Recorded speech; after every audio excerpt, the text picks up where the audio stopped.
तो हमारा EMF generation पर कंडक्टर कितना हो गया, ई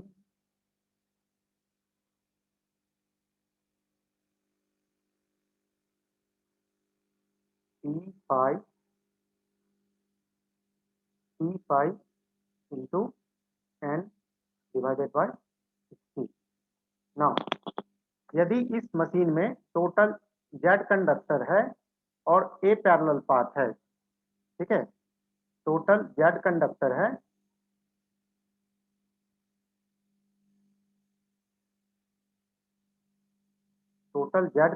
है और टोटल पैरेलल पाथ जो है, टोटल पैरेलल पाथ है वो ए है, तो नंबर ऑफ कंडक्टर पर पैरेलल पाथ कितना हो जाएगा, जेड बाई, ये हो जाएगा हमारा जेड बाई ए। ठीक है, तो ईएमएफ जनरेशन बाय जनरेटर क्या हो गया,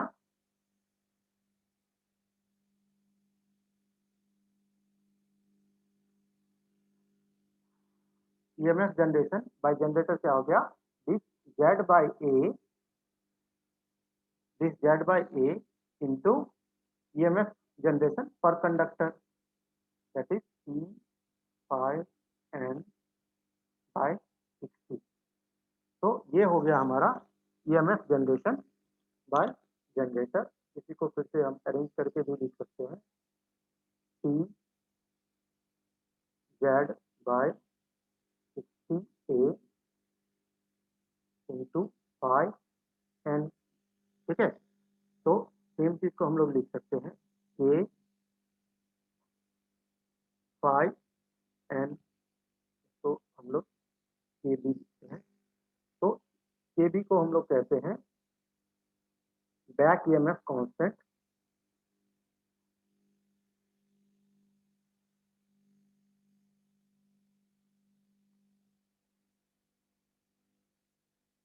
के बी को हम लोग कहते हैं बैक ईएमएफ कांस्टेंट। ठीक है, it is equal to T Z by 60 A. ये कांस्टेंट क्या होता है, फॉर ए एक मशीन जिसको कि डिजाइन कर दिया गया है, उसमें number of poles, number of conductor, number of parallel path, मतलब कि जो वाइंडिंग है वो लैप वाइंडिंग है या वेव वाइंडिंग है, ये पहले से फिक्स रहता है। ठीक है, तो इसको हम चेंज नहीं कर सकते हैं, इसलिए इसको हम लोग क्या किए, एक कांस्टेंट टर्म ले लिए। और फ्लक्स, ये है फ्लक्स पर पोल। ठीक है, कुछ मशीन में ये कांस्टेंट होगा और ड्राइव एप्लीकेशन में इसको हम लोग वेरी कर सकते हैं। और ये है हमारा speed of machine in RPM. ठीक है, तो यहाँ पे एक चीज देखना है कि हमने EMF generation by the generator के केस में जो ईएमएफ जनरेशन हुआ, उसके लिए हम लोग जेड बाय ए से क्यों कनेक्ट मल्टीप्लाई किए हैं, बता सकते हो, जेड बाय ए फैक्टर से क्यों मल्टीप्लाई किए हैं, कोई जेड से क्यों नहीं किए।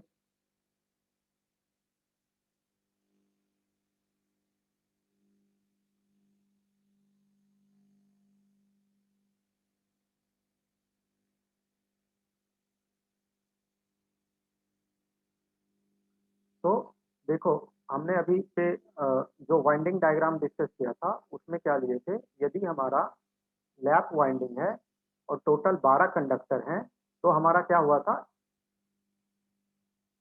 एक पैरेलल पाथ में टोटल 3 कंडक्टर जो है वो कनेक्टेड था, एक पैरेलल पाथ में 3 कंडक्टर कनेक्टेड था, और ये हमारा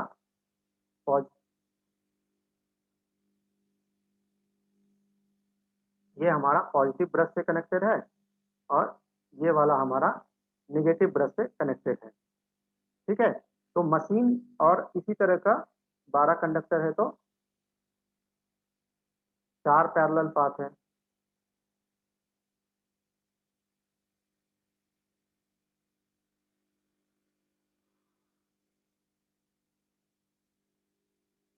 ठीक है, इसी तरीके का 4 पैरेलल पाथ है, तो पर पैरेलल पाथ में क्या हो गया, वोल्टेज कैलकुलेट करेंगे तो क्या हो गया V1 plus V2 plus V3। तो मशीन के अक्रॉस जो वोल्टेज जनरेशन हुआ उसमें क्या हो गया, 3 कॉइल मिलके जितना वोल्टेज जनरेट किया वही क्या हो गया इस मशीन के अक्रॉस का वोल्टेज हो गया। ठीक है, तो इसलिए हम लोग कि और ये 3 कहाँ से आया कि टोटल नंबर ऑफ कंडक्टर पर पैरेलल पाथ से आया, इसलिए हम लोग यहाँ पे Z/A से मल्टीप्लाई किए हैं। यहीं पे यदि वेव वाइंडिंग रहता तो ये क्या हो जाता, वेव वाइंडिंग में 2 पैरेलल पाथ होते हैं तो हर पैरेलल पाथ में 6 कंडक्टर होता, तो इसमें 6 कंडक्टर होता और इसमें 6 कंडक्टर होता, तो इस केस में क्या हो जाएगा 12/2। तो 12/2 क्या हो गया 6। तो यहाँ पे हम लोग Z/A से इससे मल्टीप्लाई करते हैं ना। नेक्स्ट है हमारा टॉर्क प्रोडक्शन।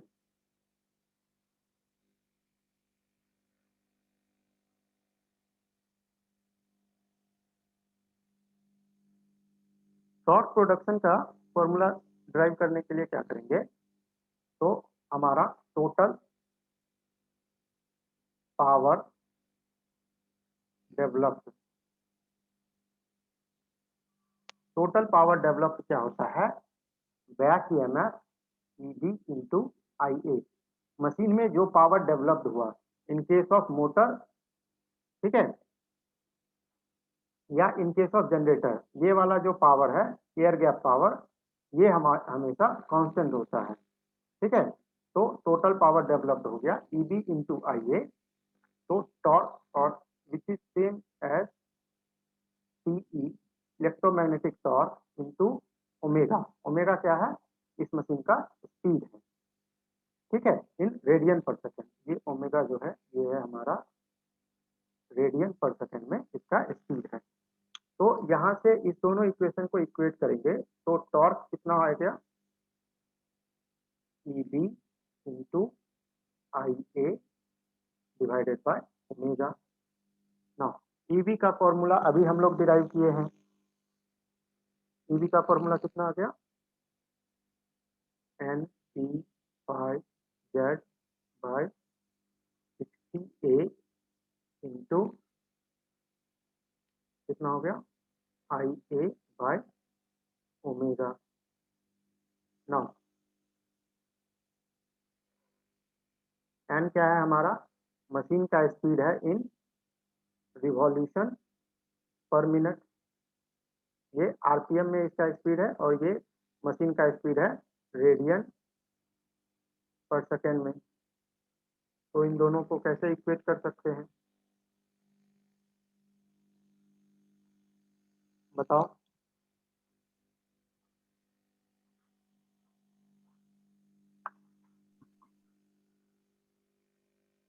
ओमेगा और N के बीच का रिलेशन कैसे निकालेंगे,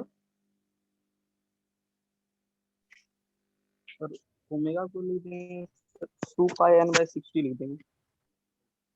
ओमेगा को क्या लिख देंगे 2π N/60, हाँ वही मतलब 2πF लिख देंगे। 2πf नहीं 4πf 2πN/60। यही चीज देखो यदि ये AC मशीन रहता है तो क्या हो जाता है 2π/60 इंटू N इक्वल टू क्या हो जाता है अगेन N इक्वल टू क्या होता है 120F/T, ऐसे करके इसमें निकालते हैं। ठीक है, तो उस केस में आ जाएगा 4πf/T। ठीक है, यहाँ पे तो लिखा हुआ है नहीं कर रहा है। ओके, 2πN/60 लिख सकते हैं ओमेगा को, तो यहाँ से क्या आ गया N/P/Z/60A into IA/2πN/60। 60 get cancel, N cancel, क्या हो गया P/2πA इंटू सॉरी चलो PZ/2πA into pi into IA। तो इसको अगेन ये हमारा for a given machine constant है, ये हो गया हमारा K5 इंटू IA। तो torque in case of DC motor क्या हो जाएगा हमारा K phi into I A, where K जो है हमारा कांस्टेंट है, it is equal to P Z by 2 pi A. ठीक है ना। इस इक्वेशन में भी यदि हम लोग ओमेगा के रूप में इसको रिप्रेजेंट करें इस इक्वेशन को, तो क्या आ जाएगा P Z by 60 A into five. N को हम लोग क्या लिख सकते हैं, देखो एन को यहाँ से लिख सकते हैं this much equal to omega, तो एन इक्वल टू क्या हो गया 60 ओमेगा बाय 2 पाई, इसको लिख सकते हैं 60 ओमेगा बाय 2 पाई, तो 60 गेट कैंसल और ये क्या हो गया P Z by 2 pi into five into omega.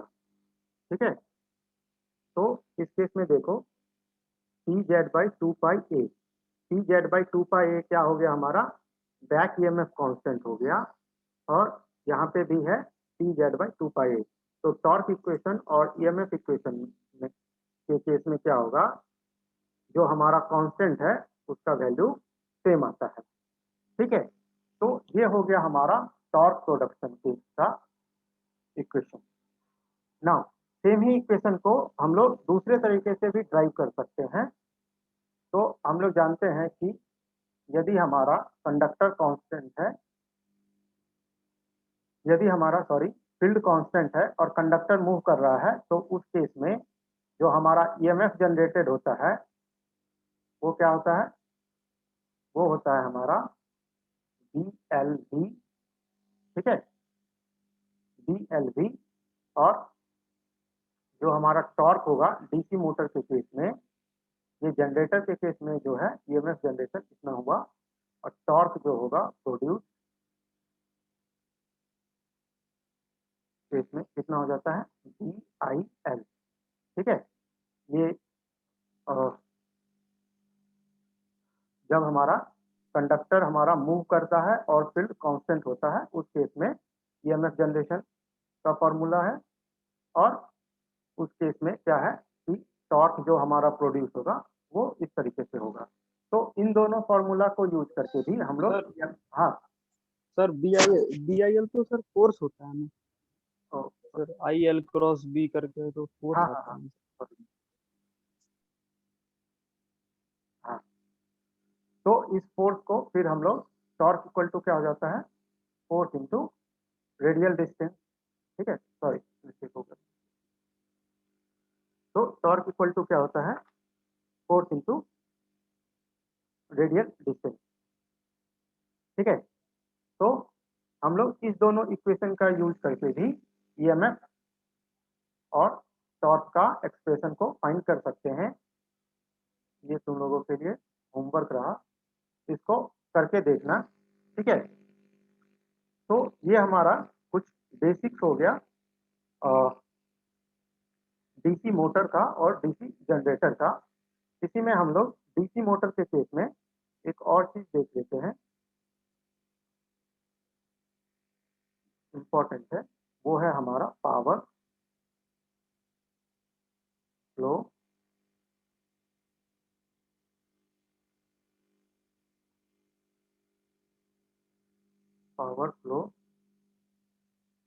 Diagram ना। तो डीसी मोटर में हमारा पावर किस तरीके से फ्लो करता है,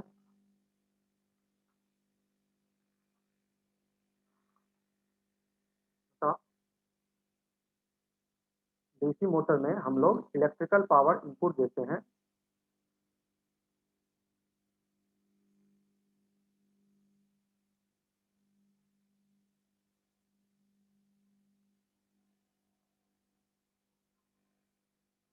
डीसी मोटर के केस में हम लोग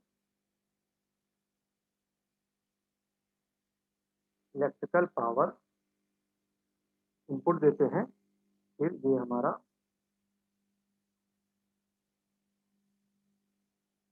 डीसी मोटर है। डीसी मोटर क्या करता है, इसको मैकेनिकल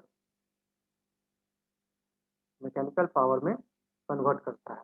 ठीक है, तो इलेक्ट्रिकल पावर इनपुट क्या हो जाएगा, टर्मिनल वोल्टेज VT इंटू जो करंट हमारा ये डीसी मोटर कितना करंट ले रहा है उस हिसाब से इसका करंट। ठीक है, तो इलेक्ट्रिकल पावर हो गया हमारा टर्मिनल वोल्टेज इंटू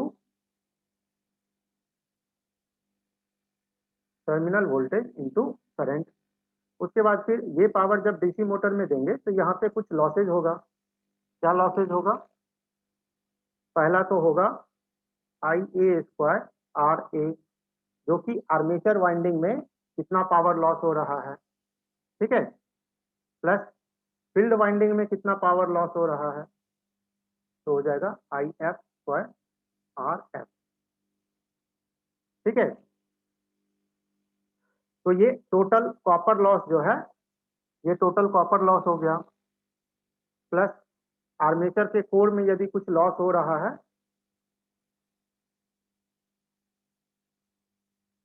तो वो लॉस होगा। ठीक है, तो जितना इलेक्ट्रिकल पावर देंगे उसमें से इतना हमारा लॉस हो गया। उसके बाद जो पावर बचेगा वो पावर क्या होगा, मैकेनिकल पावर में कन्वर्ट होगा। ठीक है ना, ये मैकेनिकल पावर में कन्वर्ट होने के बाद ये पावर हमारा आउटपुट नहीं होगा। इस पावर मैकेनिकल पावर में कन्वर्ट होने के बाद हमारा एक और लॉसेज होता है जिसको कहते हैं फ्रिक्शन एंड विंडेज लॉस। ठीक है, इसके बाद होता है फ्रिक्शन एंड विंडेज लॉस। तो मैकेनिकल पावर जितना जनरेट हुआ उसमें से फ्रिक्शन एंड विंडेज लॉस को सब्ट्रैक्ट करेंगे, उसके बाद जो पावर बचा वो हमारा होता है यूजफुल मैकेनिकल पावर। ठीक है, तो ये हमारा टोटल इलेक्ट्रिकल पावर, कितना इलेक्ट्रिकल पावर इनपुट दिए उस इलेक्ट्रिकल पावर में क्या हुआ, हमारा लॉसेज हुआ। ठीक है, उस लॉसेज के बाद जो पावर बचा ये पावर मैकेनिकल पावर में कन्वर्ट हुआ। फिर मैकेनिकल पावर के बाद क्या हुआ, फिर से इसमें लॉसेज हुआ, फ्रिक्शन एंड विंडेज लॉस। उसके बाद जो पावर बचा उसको कहते हैं यूजफुल मैकेनिकल पावर। तो इसको हम लोग कहते हैं मैकेनिकल लॉस भी कहते हैं।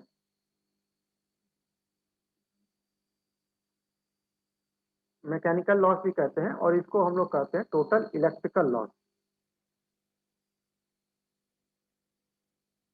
ठीक है, सर इलेक्ट्रिकल लॉस में तो ब्रश लॉस भी आ जाएगा ना, हाँ ब्रश लॉस ब्रश आएगा। वजह से जो लॉस होता है। हाँ, ब्रश लॉस, यदि ब्रश ड्रॉप दिया हुआ है तो ब्रश लॉस भी आ जाएगा। ठीक है, तो ये टोटल इलेक्ट्रिकल लॉस हो गया और ये टोटल मैकेनिकल लॉस हो गया। तो ये फ्रिक्शन लॉस और ये विंडेज लॉस क्या होता है,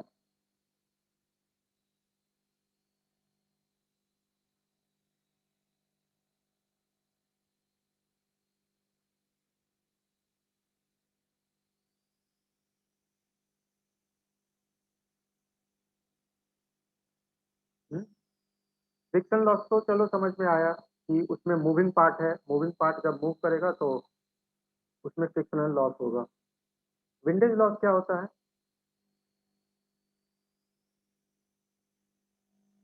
देखो मोटर के अंदर जब हमारा आर्मेचर मूव करेगा ना, तो आर्मेचर जब मूव करता है तो जो एयर है ना, एयर उसको क्या करेगा, अपोज करता है। ठीक है, तो उस अपोजिशन को ओवरकम करने के लिए जितना एनर्जी मशीन को लगाना पड़ा, वो वो जो जितना एनर्जी लगाना पड़ा उसको हम लोग कहते हैं विंडेज लॉस।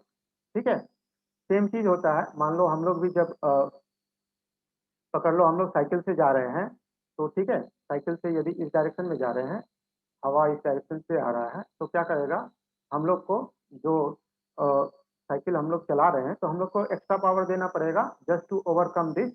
ये जो विंड जो है जो हमको पीछे की तरफ धकेल रहा है, इसको ओवरकम करने के लिए अ, जो हम एक्स्ट्रा एनर्जी लगाएंगे, एक्स्ट्रा पावर लगाएंगे, वो क्या हो गया हमारा विंडेज लॉस। तो यही सेम चीज होता है मशीन के केस में। मशीन का को विंड के फ्रिक्शन को ओवरकम करने के लिए जितना पावर लगाना होगा वो हो जाएगा हमारा विंडेज लॉस। ठीक है, इसलिए जब हम ट्रांसफार्मर पढ़ते हैं तो उसमें ये फ्रिक्शन और विंडेज लॉस नहीं होता है, क्योंकि वो स्टैटिक डिवाइस है। ठीक है, तो ये हो गया डीसी मोटर का पावर फ्लो डायग्राम। तो इसकी इफिशियंसी क्या हो जाएगी? इफिशियंसी हो जाएगा ये यूजफुल मैकेनिकल पावर, ठीक है, useful mechanical power divided by total electrical power. ठीक है, टोटल इलेक्ट्रिकल पावर। ठीक है, ये हो गया एफिशिएंसी। और यदि मान लो मशीन का नेम प्लेट दिया हुआ है 2.2 किलोवाट, यदि मशीन के नेम प्लेट पे लिखा हुआ है, तो ये वाला जो डाटा है ये है हमारा यूजफुल मैकेनिकल पावर। ये आउटपुट है हमारा 2.2 किलोवाट। और इसका जो VC, इसका जो वोल्टेज और करंट दिया रहेगा नेम प्लेट में, ये हमारा हो गया, इन केस ऑफ मोटर ये हो गया हमारा इनपुट वोल्टेज एंड करंट। ठीक है, तो मोटर के केस में जो मशीन का रेटिंग दिया रहेगा उसमें वोल्टेज और करंट रेटिंग हो गया, इनपुट वोल्टेज और करंट का वैल्यू दिया रहेगा, और जो पावर दिया रहेगा वो आउटपुट पावर दिया हुआ रहेगा। ठीक है, तो ये कुछ हमारा बेसिक है। इस बेसिक के ऊपर नेक्स्ट क्लास में हम लोग जो है जनरेटर हमारे को पढ़ना नहीं है, तो इसलिए हम लोग नेक्स्ट क्लास में हम लोग डीसी मोटर के बारे में बेसिकली पढ़ेंगे, इसका स्पीड कंट्रोल। ठीक है, डीसी मोटर में हम लोग पढ़ेंगे shunt, series, shunt motor, series motor और सेपरेटली एक्साइटेड। तो इन तीनों मशीन के बारे में नेक्स्ट क्लास में हम लोग इसका जो है टोटल इसका वर्किंग देखेंगे, इसका डायनेमिक्स देखेंगे क्या होता है, और उसके बाद फिर इसका स्पीड कंट्रोल हम लोग कैसे करते हैं, ये चीज को हम लोग नेक्स्ट क्लास में देखेंगे। ठीक है, ओके, तो आज का क्लास यहीं तक रखते हैं। कोई डाउट है तो बताओ।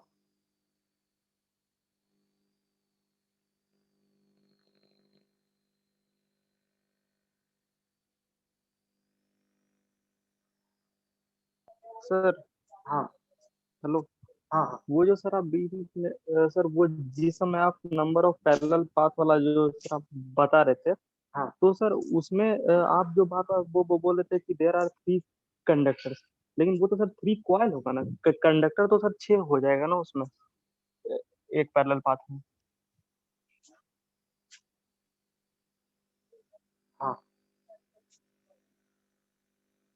है हाँ ना सर? हाँ,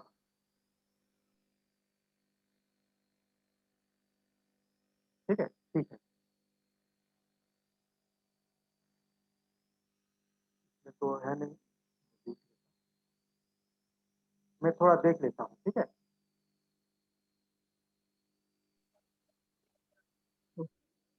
ओके, तो इस चीज को, आज के क्लास को यहीं तक रखते हैं। नेक्स्ट क्लास में हम लोग इसके बारे में